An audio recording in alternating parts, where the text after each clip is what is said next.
जो हाथ उठा के उंगली दिखाए हैं उसका बस यही आखिर उद्देश्य है कि राजनीतिक सत्ता में अपनी जगह बनाना और इस पूरे भारत गणराज्य पे अपना सत्ता स्थापित करना।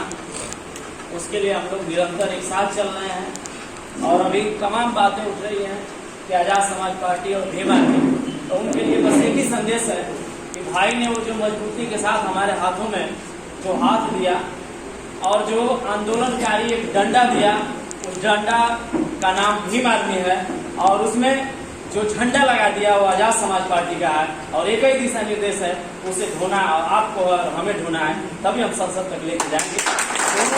कोई अंतर नहीं है। अगर भीम आर्मी डंडा है तो आज़ाद समाज पार्टी उसका झंडा है।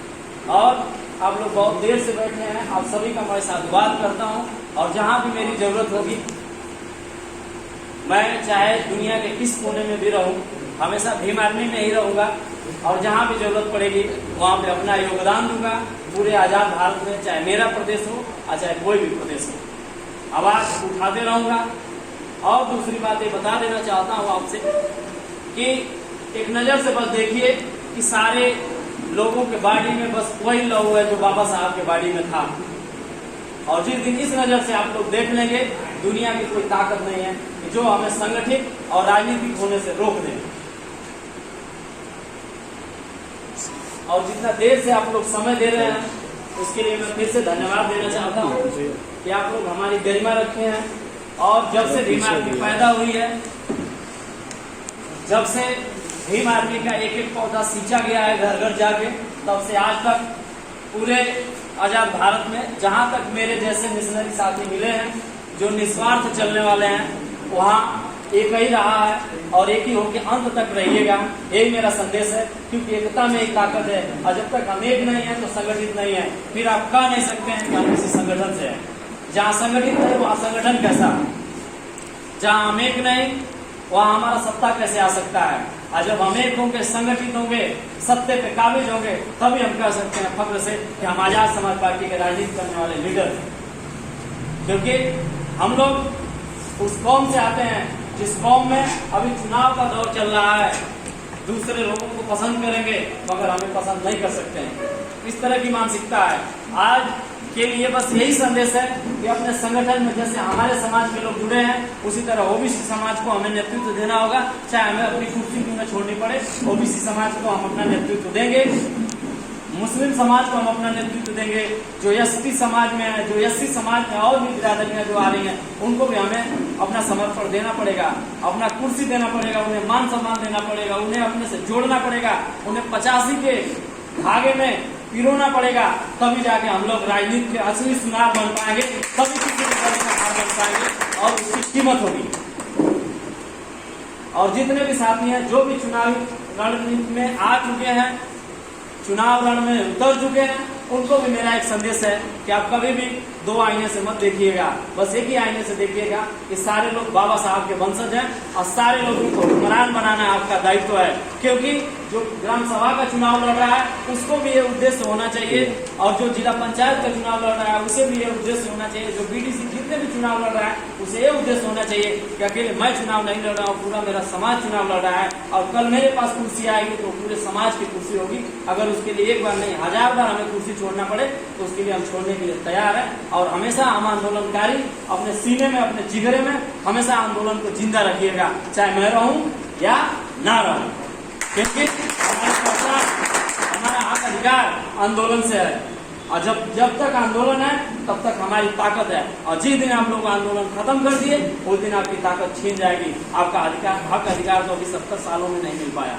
जो बाबा साहब ने हमें संविधान में देके गए उसे हमें लेना है और उसको लेने के लिए आंदोलनकारी होना पड़ेगा, क्योंकि बाबा साहब कह के गए हैं कि मांगने से भीख मिलती है, हक अधिकार तो छीने जाते हैं। और छीनता कौन है? जिसके बाजुओं में ताकत होगी, जिसके संगठन में ताकत होगी, जो आंदोलनकारी होगा, जो घर को छोड़ के रोड पे आएगा।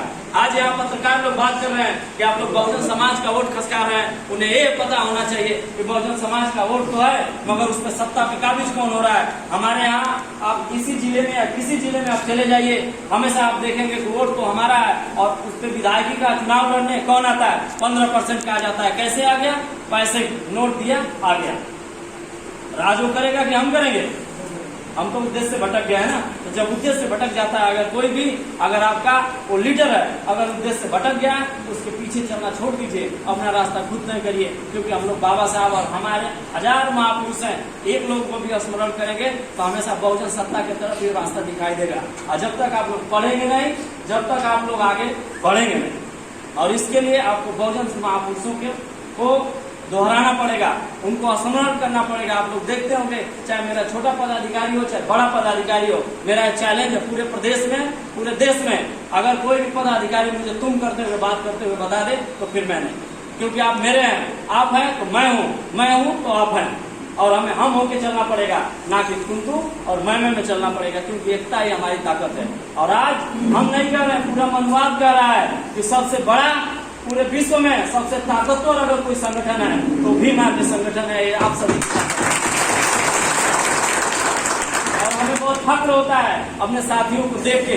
कभी कभी मैं अकेले रास्ते से गुजरता हूँ तो आगे पीछे से बाइक जब गुजरती है, उसके आगे पीछे लिखा रहता है भीम आर्मी या नीला पटका रहता है, तो मुझे फक्र होता है कि हमने काम किया है, तभी आज इस तरह से लोग अपना नेम प्लेट लगा के चल रहे हैं। मुझे गर्व है।